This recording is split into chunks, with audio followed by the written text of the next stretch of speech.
সিউড়ির ওপর দিয়ে ছুটবে বন্দে ভারত স্লিপার। অবাক লাগলেও এমনটাই সত্যি হতে পারে ভবিষ্যতে। অন্ততপক্ষে সিউড়ি বিধানসভার বিধায়ক তথা রাজ্যের মন্ত্রী জগন্নাথ চট্টোপাধ্যায় আজ শুক্রবার যা জানালেন তাতে সেই আশা কয়েক গুণ বেড়েছে সিউড়ির বাসিন্দাদের মধ্যে।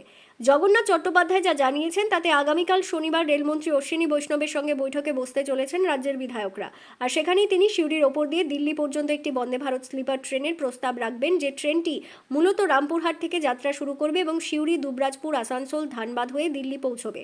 জগন্নাথ চট্টোপাধ্যায়ের এদিনের এই মন্তব্যের মধ্যে যে দৃঢ়তা লক্ষ্য করা যায় তাতে মনে করা হচ্ছে শুধু প্রস্তাব দেওয়া নয়, তা খুব তাড়াতাড়ি বাস্তবে রূপও পেতে পারে।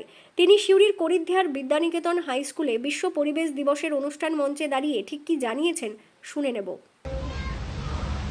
আমি বলেছিলাম আপনারা যদি জেতান, আমাদের যদি সরকার প্রতিষ্ঠা হয়, আমি বলেছিলাম যে ডাবল ইঞ্জিন সরকার তো হবে। আপনি যদি সিউড়িতে যদি বিধায়ক নির্বাচন করেন তাহলে সিউড়ির মানুষের জন্য সেটা হবে ট্রিপল ইঞ্জিন সরকার, ট্রিপল ইঞ্জিন সরকার। ঘটনাচক্রে সেই ট্রিপল ইঞ্জিনের আমিও একটি বগি হিসেবে রয়েছি। আগামীকাল রেল মন্ত্রীর সঙ্গে আমাদের বিধায়কদের বৈঠক রয়েছে এবং আমরা এখন প্রস্তাবই বলছি, পরের বার এসে অন্য কথা বলবো। রামপুরহাট, সাঁইথিয়া, সিউড়ি, দুবরাজপুর, আসানসোল, ধানবাদ, দিল্লি বন্দে স্লিপার ট্রেন চালু করার প্রস্তাব রাখবো।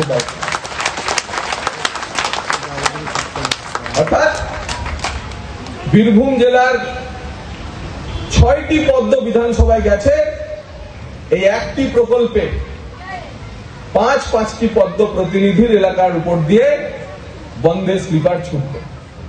মন্ত্রী জগন্নাথ চট্টোপাধ্যায়ের এই প্রস্তাব বাস্তবায়িত হলে রামপুরহাট তো অবশ্যই, সিউড়ি এবং জেলার 5 বিধানসভার বাসিন্দারা যা উপকৃত হবেন তা নিয়ে কোনো সন্দেহ নেই। কেননা এর ফলে বীরভূমের বাসিন্দাদের দিল্লি সফর অনেকটাই সহজ হবে। শুধু দিল্লি নয়, পাশাপাশি আসানসোল, ধানবাদ সহ বিভিন্ন জায়গায় খুব কম সময়ে এবং আরামদায়কভাবে যাতায়াত করাও যাবে।